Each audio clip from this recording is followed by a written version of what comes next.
പാലക്കാട് ജില്ലയിലെ Kanjikode ഇലപ്പുള്ളിയിൽ മദ്യനിർമ്മാണത്തിനുള്ള brewery distillery യൂണിറ്റിനുള്ള അനുമതി അടിയന്തരമായി പിൻവലിക്കണമെന്ന് KCBC മദ്യവിരുദ്ധ കമ്മീഷനും മദ്യവിരുദ്ധ സമിതിയും ആവശ്യപ്പെട്ടു.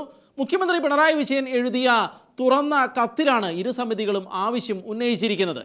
കഴിഞ്ഞ 8.5 വർഷം കൊണ്ട് കഞ്ചാവ് മയക്കുമരുന്ന് ലോബികൾ വ്യാപകമായതായും മദ്യപരെയും ഇനി മദ്യപിക്കാത്തവരെയും മദ്യപാനത്തിന്റെ പടുകുഴിയിൽ തള്ളാൻ ഈ നയം കാരണമാകുമെന്നും ആശങ്ക പ്രകടിപ്പിച്ചു. പാലക്കാട് ഇലപ്പുള്ളിയിൽ മദ്യനിർമ്മാണത്തിനുള്ള ബ്രൂവറി ഡിസ്റ്റിലറി യൂണിറ്റിനുള്ള അനുമതി അടിയന്തരമായി പിൻവലിക്കണമെന്നും പദ്ധതി സ്ഥലത്ത് കുടിവെള്ള പദ്ധതികൾ പോലുള്ള ജനക്ഷേമകരമായ പദ്ധതികൾ നടപ്പാക്കണമെന്നും commission chairman bishop Yuhanon Mar തെയോഡോഷ്യസിനു വേണ്ടി ജനറൽ സെക്രട്ടറി ഫാദർ ജോൺ അരീക്കലും സെക്രട്ടറി പ്രസാദ് കുരുവിളിയും മുഖ്യമന്ത്രി പിണറായി വിജയന് എഴുതിയ തുറന്ന കത്തിൽ ആവശ്യപ്പെട്ടു. മുഖ്യമന്ത്രി പ്രതിനിധാനം ചെയ്യുന്ന മുന്നണി 2016 തെരഞ്ഞെടുപ്പ് പ്രകടന പത്രികയിൽ പറഞ്ഞിരുന്ന മദ്യനയവുമായി ബന്ധപ്പെട്ട പൊള്ളയായ എല്ലാ വാഗ്ദാനങ്ങളും ചൂണ്ടിക്കാട്ടിയാണ് കത്താരംഭിക്കുന്നത്.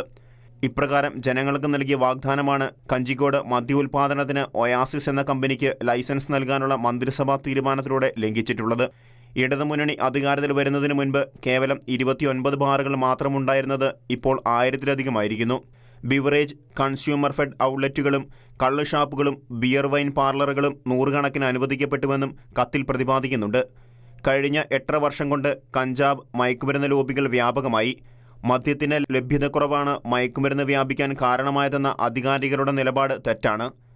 മദ്യശാലകളും മദ്യ ഉപയോഗവും സംസ്ഥാന ചരിത്രത്തിൽ ആദ്യമായി പെരുകി.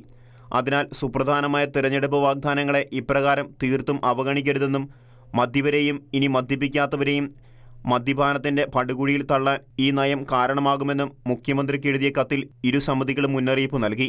ഷെക്കന ന്യൂസ്, കൊച്ചി.